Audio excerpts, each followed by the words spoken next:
Alberto Barranco es el embajador de México ante la Santa Sede y como les decía yo el otro día en el programa de radio, perdimos un estupendo cronista de la Ciudad de México, aparte de analista financiero. Y bueno, pues el país ganó un gran embajador aquí en el Vaticano. Querido Alberto, qué alegría verte. Gracias Joaquín, me da mucho gusto a mí también verte en circunstancias difíciles, pero con gran gusto.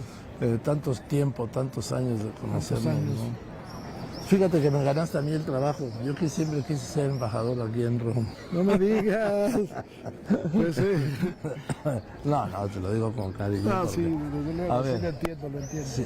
A ver, pues estamos viendo que en esta nueva era global, sin duda, a mí me parece que la única pieza que le estaba faltando a ese rompecabezas de la nueva era global en la que ya estamos insertos era un nuevo papa, ¿no? No sé tú qué opinas. Sí, de acuerdo. Yo creo que Francisco llegó a una situación que abrió la reforma de la iglesia, le dio un jalón a la iglesia, pero falta alguien que complete el asunto este. Yo creo que ya él mismo se sentía desgastado, y por eso decidió salir ante la gente. Él vivió con la gente, dice, me voy a morir con la gente. Qué bueno, ¿no? Es un gusto. Digo, realmente fue un acto, yo no diría heroico, pero es un acto que demuestra que él fue congruente hasta el último día de su vida. Pues yo diría que casi heroico, porque médicos me han dicho que el esfuerzo que hizo ese día ya era muy superior, ahora sí que sin que sea un lugar común, a sus fuerzas y a su estado de salud. Sí, solamente el haberse presentado en el balcón central de la portada de la Basílica de San Pedro, frente al aire que tú ya lo has sentido estos días aquí en Roma, bueno, ya era una hazaña, ya era realmente un riesgo consciente, porque él pudo haber dicho no me voy, no. O salir como salió Juan Pablo II aquel día, desde aquella ventana, la del medio de los departamentos pontificios, cuando ya no pudo hablar, ¿te acuerdas? Y le pegó así de la desesperación de no poder comunicarse y moriría el viernes, ¿no? A ver, ¿cómo ha sido tu gestión México, Estado Vaticano? Porque hoy ya lo vemos como una cosa normal, o sea, como si el hombre ya hubiera llegado a la luna. Pero pues cuando se hace esta reforma en el 92, sí, veníamos de 150 años de reforma juarista, Alberto. Sí, efectivamente había una situación, yo diría, de altas y bajas entre la iglesia y el Estado mexicano, ¿no? Donde ciertos expulsaron nuncios, hubo pues tensiones muy fuertes, pero nunca se rompió el hilo. Tú sabes que había una delegación apostólica que se convirtió en nunciatura, no había embajada, pero siempre había, desde la época del primer presidente de México, de Guadalupe Victoria, teníamos ya un representante aquí ante el Papa. No un embajador, pero sí un representante ante el Santo Padre. Entonces siempre ha habido una serie de... Pero bueno, vino a esa reforma y creo que con eso ya se abrió el panorama de la iglesia. Ahora ya no es una situación que avergüence, que porque hay que ir a misa en el Vaticano, que porque pues, son cosas normales. Sí, fíjate que yo alguna vez en una entrevista con Juan Pablo II, él me hablaba en el viaje a México en enero de 79, en su primer viaje, me hablaba de la iglesia perseguida de Polonia, de la iglesia perseguida de México, que era como la iglesia perseguida de Polonia. Y yo le dije, no, santidad, no. En México la iglesia no está perseguida. Hay una comunicación constante, no se persigue a nadie, tienen relación. Todavía le dije, a ver, el delegado apostólico juega tenis con el secretario de Gobernación. Exactamente, sí, claro. No hay ninguna iglesia perseguida, pero él siempre tuvo ese paralelismo. De hecho, ha habido acá, por ejemplo, si Porfirio Díaz hubiera aplicado la ley como la había dejado Juárez, pues no habría habido procesiones, no habría habido misas, no habría habido celebraciones litúrgicas fuera de las iglesias.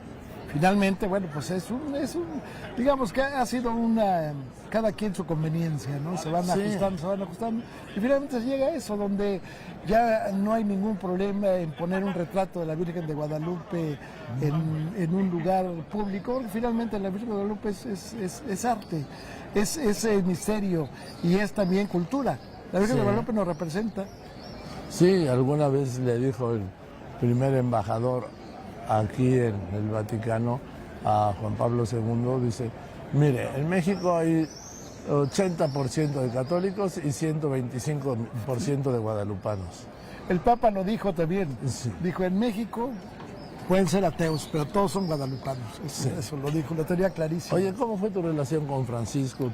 Tu latino, digo, porque diferente. Muy buena, porque, bueno, nos unía a la raíz común, ¿no? La cultura, el ADN, el hecho de tener incluso hasta costumbres culinarias similares. En consecuencia no hubo mayor, pero siempre él estuvo preocupado por México. Yo siempre sentí que había una preocupación por México. De hecho, los últimos días, cuando entra el presidente Trump, yo tengo una entrevista que me pidió el cardenal Parolin, el segundo, el secretario de Estado, para platicar de cómo estaba percibiendo México las cosas. O sea, había una preocupación muy constante sobre lo que está ocurriendo en México, sobre todo por el tema que le duele tanto al Papa, que es la migración. Sí, yo me acuerdo de aquella misa en Ciudad Juárez, en la visita de Francisco, que es la primera misa binacional de que yo conozco que haya referente, ¿no? Porque estaban los mexicanos de Juárez y los mexicanos de Texas de este lado, digo, en el río. Sí, pero fíjate que la homilía del cardenal Rey, en la misa de exequias del Papa, recuerda ese episodio. Sí. Y lo recuerda porque es un hito en la vida del Papa, porque no solamente, si tú recuerdas, estaba la cruz del migrante. Claro. Que es el sufrimiento de la gente, tantos muertos en el río y todo. Ahí estaba, y ahí estaban obispos de Estados Unidos, estaban obispos de México, y estaba en el centro el Papa como un vector de unidad. Sí, y entonces en el tiempo que tú estuviste todo sin novedad, sin ningún Nunca tuvimos un roce, ni que me llamaran para alguna circunstancia. No, al contrario, me llamaban para saber qué estaba ocurriendo y yo les mandaba frecuentes informes de lo que estaba ocurriendo. Siempre había mucho interés. Inclusive cuando se hizo el nombramiento del nuncio, bueno, nos enviaron primero a la embajada el place, que no somos quien para darlo, pero sí lo pasamos al gobierno y el gobierno ya lo dio. Pero en alguna forma tuvieron esa diferencia de poner los papeles en la mesa. O sea, primero porque no es normal ese procedimiento, lo manda directamente una secretaría a la otra, ¿no? Sí, pero lo hicieron por conducto de la embajada. Mira. En esta ocasión lo hicieron por conducto de la embajada. Que fue una distinción, ¿no? Yo creo que sí, ¿no? O sea, oye, ahora que hablas de Parolin, el secretario de Estado. Parolin estuvo en México de 1989 a 1992. Él fue factor túnel en la relación. Sí, él fue uno de los grandes operadores de las relaciones. Ahí estuvo 3 años viviendo en México. Y una vez que lo entrevisté, me contaba su vida en México, que le encantó vivir en México. Sí, hasta la fecha, ¿eh? ¿Sí? Recuerda con cariño su estancia en México. Sí. Bueno, tú sabes que él fue 2 veces en el sexenio pasado, porque ocurrió una circunstancia, había un nuevo nuncio mexicano. Sí. Hubo uno en el pasado y ahora hay 2 más. Bueno, para que ese nuncio tomara posesión lo hacen arzobispo y el palio se lo entregan en el lugar donde nació. Entonces este nuevo nuncio mexicano había nacido en Tizimín, en Yucatán. Entonces a mí me invitaron, el mismo nuncio vino aquí, me dijo que iba tal, me dio la invitación y vi que el cardenal Parolin dijo, bueno, pues que vaya a ver al presidente, que vaya, y entonces se arregló un desayuno con el... ¿Y sí se reunió con él? Sí, se reunió con él, claro, una reunión con el presidente, y luego una segunda, otro nuncio, de Jalisco, fue y tocó la coincidencia que en ese momento se estaba reinaugurando la Capilla Sixtina, en la réplica de la Capilla Sixtina ahí en el Zócalo, de tal manera que estuvieron juntos el presidente López Obrador, la jefa de gobierno Claudia Sheinbaum y el cardenal Parolin. Claro, que caminaron la plaza del Zócalo para ir para sumarse a la réplica de la Capilla Sixtina. Tienes razón. Sí. Fue la foto, ahí está, ¿no? Sí, lo recuerdo ahora que ya me lo trajiste. Bueno, ¿tú cuánto? Bueno, yo sé que no depende de ti, pero tú aquí estás encantado, ¿no? Mira, sí, lo que pasa es que también, bueno, pues uno tiene nostalgia, ¿no? Yo ya cumplí un ciclo, desde luego yo estoy a la disposición en el momento que quieran me vaya. Yo me he quedado en estos meses con cierta preocupación por el jubileo, porque de acuerdo con nuestras cifras vienen 100,000 mexicanos en todo el año. Entonces hemos hecho una labor que a veces me da cierto nerviosismo que no se vaya a cubrir todo lo que hemos hecho. Entonces, si la intención de quedarme, si es que no tengo órdenes distintas, me iría una vez que termine el jubileo. Bueno, pues, ¿vamos a recuperar al cronista o Esa es la idea. o ya vas a dedicarte a la vida diplomática? No.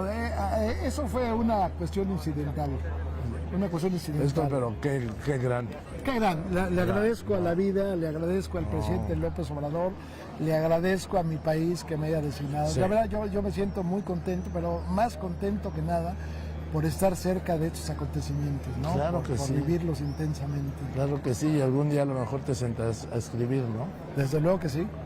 Sí, desde luego, Joaquín. Todo este lapso. Gracias, querido Alberto. Gracias a ti, Joaquín, de Con verdad. el Gran cariño de cariño. siempre, lo sabes. Déjame darte un abrazo. ¿no? Gracias, Joaquín. Gracias. Alberto Barranco, el embajador de México aquí en la Santa Sede. Continuamos allá. No, y acá también, ¿eh?